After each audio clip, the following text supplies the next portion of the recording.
How do people know if you work for a wedding venue?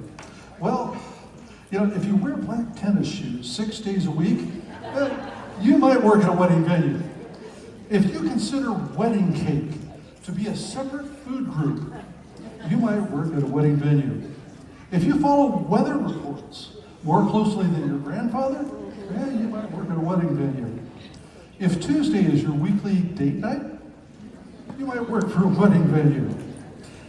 Now, if your blood pressure spikes whenever somebody says, "Oh, there's one more thing I forgot to tell you," you might work at a wedding venue.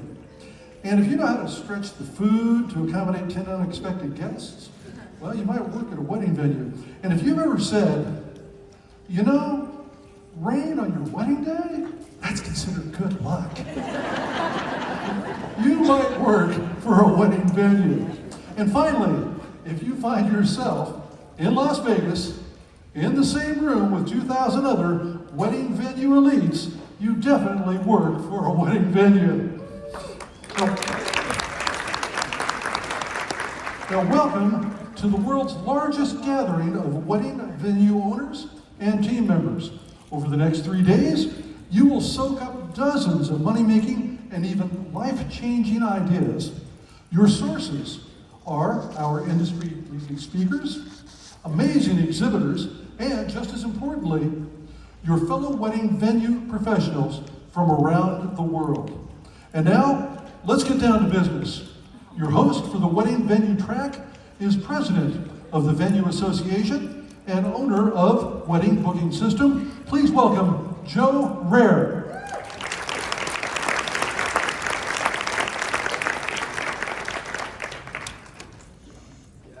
All right, welcome everyone. I don't know how to follow that because we now know more about ourselves than we ever did before. So I'm going to introduce the first speaker. Obviously, you've probably been watching a ton of her slides up here as cruising along. They are beautiful, by the way. So I'm going to introduce Shannon here. So Shannon is on a mission to help wedding and event venues learn a proven system for success. So with over 15 years as an offsite caterer and then a venue manager, she developed both companies into local powerhouses. A professional go-getter today, she is a no BS speaker and co-host of her podcast, The Wedding Sassholes. That's right, I was waiting for somebody to laugh on that one. That's great. Sharing her industry wisdom while running her own businesses, Wedding Venue Map and Venue Help Desk, Shannon tells it like it is, whether you're ready for it or not. So put your hands together, stand up, give her some love, Shannon Tarrant.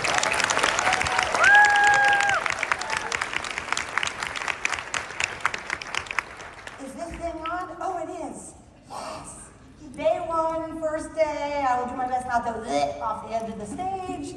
How many of you, this is your very first time here at Wedding MBA? Oh, amazing. I hope you're ready to hold on tight because there's a whole lot for you to learn this week. And now, one more time, how many of you have seen me speak before? Oh, so you already know what you're in for, correct? Warn those around you if you haven't. So a few things to know about me if you've never seen me speak before, if you can't figure it out already. I love well-placed jokes. I use them everywhere I can. Why? Because they make me laugh, and hopefully they make you laugh too. I also sometimes am a little foul. Sometimes I say things a little shocking. You might, oh God, did she just say that? And I'm definitely gonna call you out on a lot of the mistakes you're probably making. Third up, I talk really fast. Every feedback after every conference tells me to slow down. The answer is no. Listen up. Ready? But because of that, I'll make sure about midway through, QR code will pop up and you can download the entire slide deck minus the GIFs so the file is so big. All right, you ready to go? You ready to learn some stuff? Listen, there's only 2 points of interaction in this presentation and you've already did one, but you better wake the heck up. You ready? All right, so just a little bit about my background is that I spent about 6 years working at a wedding venue in Central Florida. Now, when I got there, it wasn't exactly a popular venue. It was an ethnic golf resort. Everybody knew it existed, a championship golf, PGA, LPGA tournaments, right? But nobody knew that it did weddings. So I got in there and just wrecked their whole world because I had spent my whole career in catering, and now it was time to really teach them what they had. Because as you can see, it's beautiful. The pretty wasn't the problem. It was getting people to know it was there and really actually sell them. So in 18 months, I was able to take that venue from 35 weddings a year to 120 weddings a year, and it became a $2.4 million revenue stream. Keep in mind, that's a hotel, so that's rehearsal dinners and brunch and rooms and wedding and golf and spa and all the things that can go along with a wedding, but it was a huge increase in their business, and now all of a sudden this golf resort that was like, your stupid little weddings, they weren't so stupid no more, were they? But really, truly, the secret to my success was knowing my numbers. I believe that if you are not tracking your conversions, it's probably one of the few most important things that you should be paying attention to, right? So the two things that if you aren't tracking these now, we're gonna do this after the fact, you should be tracking your lead to tour conversion and your tour to booking conversion, and then from there it becomes really easy to track the lead to booking conversion. These are statistical averages of our industry, a little wedding heavy specific. So it's looking at your numbers and trying to figure out where do you rank right now, right? If your lead to tours is above 30%, sometimes that might be that you're spending too much money advertising, you're not qualifying well enough, maybe your prices are too low, right? But the tour to booking is where we're focusing our time and energy today. So anybody who's doing above 40% of the tours that come, book, excellent. Right? Like if you're doing that already, you're doing an awesome job, and hopefully I'll just drop like one or two good ideas for you to be able to implement. But in general, those numbers matter, and you as a venue have to start tracking them, paying attention to them, looking at them every single month and paying attention to them. At the venue I worked at consistently over the 6 years I was there, my numbers ranged each year between 42 and 48%. Which is one of the reasons why tours is my secret sauce in what I like, because I believe that is where the huge difference was. See, when people are getting married, it's a whole nother ballgame, right? Like, it's just a different world. I feel like the shiny ring goes on and common sense goes out, right? Even when people in the industry would get married at my venue, I was like, what's happening? Like, you guys are freaking wedding planners. What? Okay, so today I want you to not be the venue. We're going to change your mindset a little bit, right? Today you're going to take that salesperson hat off, and we are going to be the couple getting married. So I want you to meet Mike and Susie. Mike and Susie are family members of mine. Susie's a niece, and they are getting married. It has been a wild ride to be on the other side, right? Like, I'm 44 now. Don't tell anybody who didn't ask. But I'm 44, and at the end of the day, like, I haven't walked that path in a really long time alongside a young couple getting married. So I've been going on venue tours with them. It's bad. I mean, when I tell you it's bad, it's real bad. Imagine being a full-time venue coach, and you're standing there being like, ask them the question, like trying so hard, like I was guiding it. I mean, of course I guided the venue I wanted them to book the most, right? So, but it was so difficult because there were so many easy to fix mistakes, and I decided to include all of them in the presentation today. So we're just gonna change our perspective. I want you to look today through a different lens. We're gonna look at Mike and Susie out searching for a venue. So a few things about Mike and Susie. Mike and Susie are in their late 20s, right? Which means they're on that line of Gen Z and millennial, right? They're right on the line. They're both working professionals who work Monday through Friday, 9 to 6. Want to know what's the hardest part so far? Freaking touring. Because most of you people are like Monday through Friday, 9 to 5. Well, neither one of them have the kinds of jobs that they can take weekdays off to tour. So it's been really hard to get the appointments in, which in turn has made the venue choice process 3 times as long, right? They are looking for 2025, fall 2025, spring 2026. They're actually like, not ridiculous. They're not the 3 months from now. And I'm like, no, Susie, not an option. But they're also recently engaged only 3 weeks ago at this scenario that we're gonna talk about today. They actually haven't made a guest list yet. Why? Because brides and couples are dumb. They wake up and they're like, oh my God, shiny penny, let's go find a venue, right? So they haven't made a guest list. They haven't yet talked to their parents or each other about the money at all. And then they haven't talked to each other about their priorities, right? Susie wants one thing, Mike wants a different thing. They're not talking to each other. This is probably the largest majority of couples that are reaching out to venues. at the point at which they are reaching out to you to gather information, this is where they are at. Who else has been in the industry long enough to know on December 25th at 3 p.m., when the day ends, those shiny rings on the finger that morning, they're looking on the knot and wedding wire and all kinds of directories.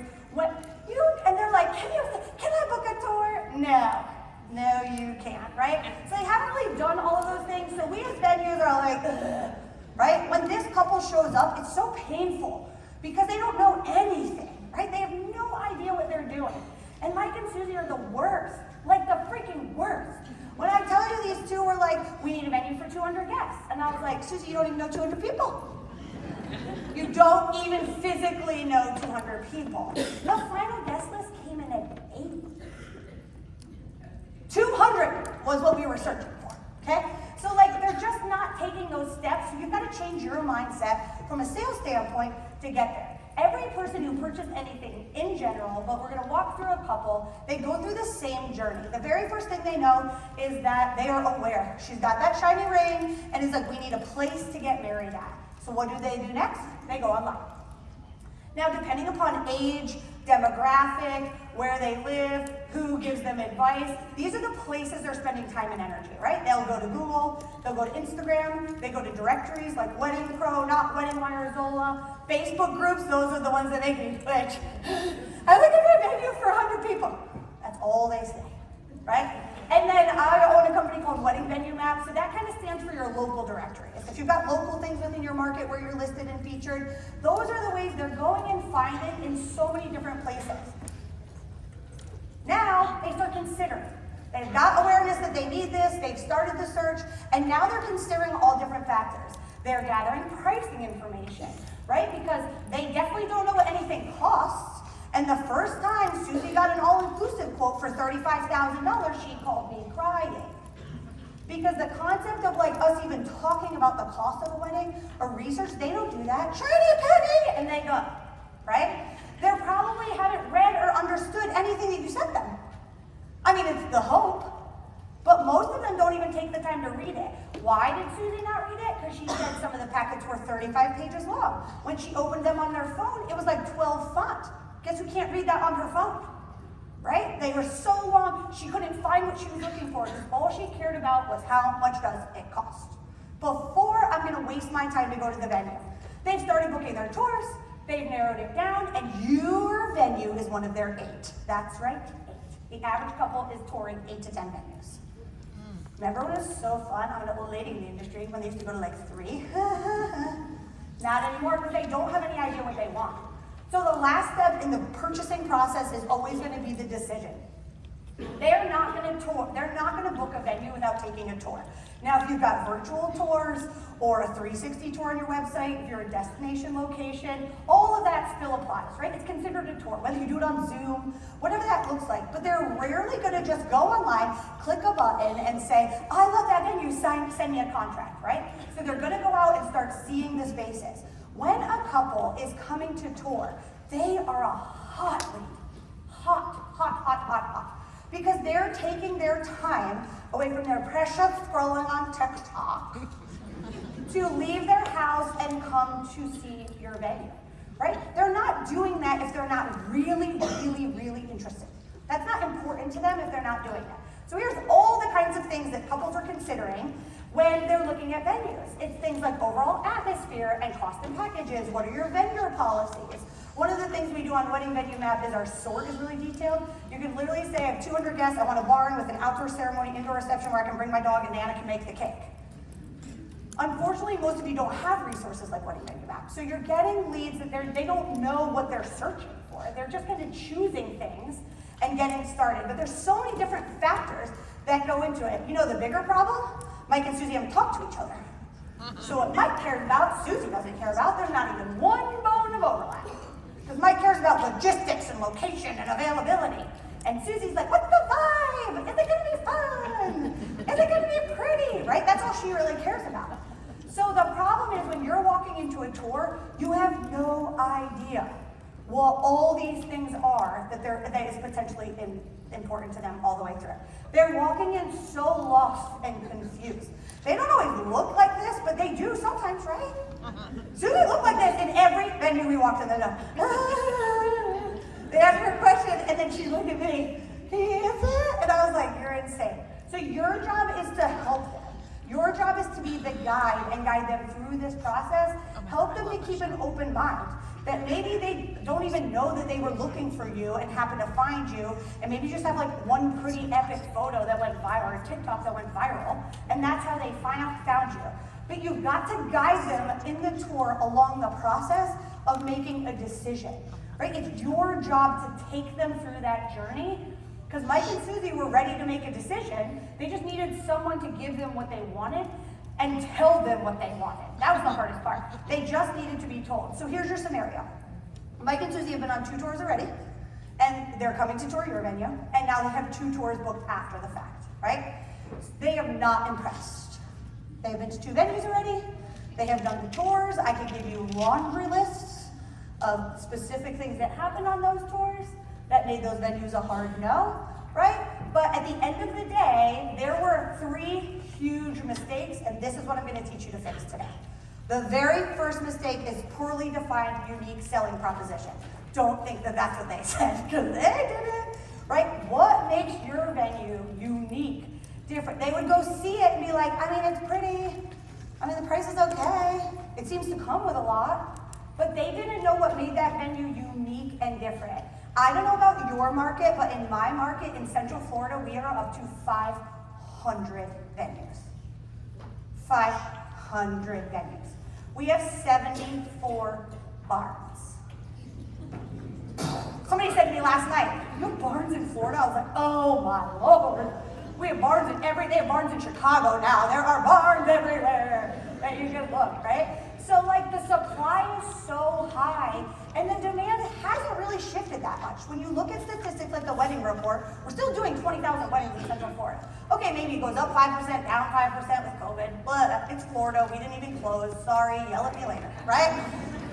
We were like, COVID, moving on, it was terrible, but it is what it is, right? But the demand doesn't shift all that much, it's the supply that has changed, right? And they keep coming.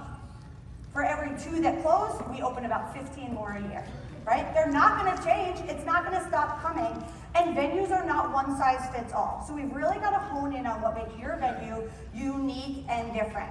See, when you start thinking about all of the things that you're like, oh, we have our really pretty ready room. I'm sure you do. I'm sure it might have mirrors and lights and makeup chairs, and maybe it has a bathroom, but there's probably about 70% overlap in between your venue and your competitors. So we're really hunting to figure out what is that 30% that sets your venue apart. Where's that winning zone? See, when we were touring venues, the venues kept highlighting crap that was in the who cares section. You have it, they have it, great. It didn't really matter because it didn't make your venue any different than the other venues we went to see. I mean, we saw a waterfront venue, we saw a barn, we went to a warehouse. I mean, they had no idea what they wanted. But if the people there couldn't sell, if the venue sales managers couldn't sell her on why she would want to get married in a warehouse instead of the garden. I love you warehouse people, but you're a unique breed, and hopefully you find the right client. Because it's hard to do, right? It's hard to convert. So a few questions to ask yourself. How many venues are actually in my market? If you haven't done the research and going on things like the Knot, Wedding Wire, Zola, and considering the numbers, right? Take whatever number you see there and probably triple it. Because those are paid opportunities, and there's so many little venues, city-owned venues that don't pay to be on national listing sites, right? So whatever numbers you're seeing on there, you can probably at a minimum triple it, and that's what you're looking at in your market. How many direct competitors do I have?